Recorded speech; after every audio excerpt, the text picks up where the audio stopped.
Maayong buntag niining upat ka tuig nga panaw sa pilosopiya o sa kolehiyo.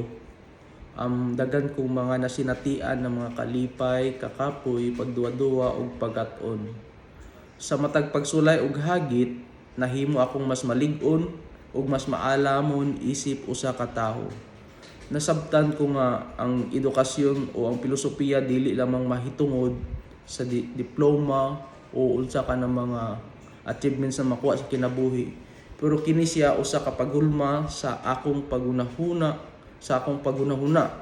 prinsipyo sa kinabuhi, kanang makabalo ko unsaon ako pag kinabuhi kaning akong mga natun-an ug akong mga nasabtan ma. Sa akong pilosopikal nga pananaw, nakat-on ko sa pagpamalandong, pagpangutana o pagpangita sa masilahong nga kahulugan sa kinabuhi.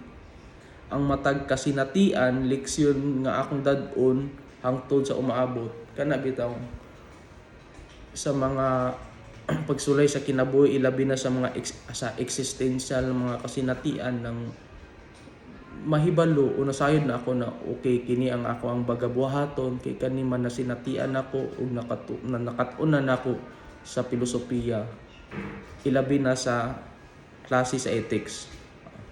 Sa tanan nga nahimong kabahin niining panaw, dako akong pasalamat sa akong mga maestro, mga higala ug mga pamilya diya sa eskwelahan, ilabi na sa philosophy department. Daghan kayong salamat sa mga tabang ug mga pagsuporta kaninyong mga magtutudlo.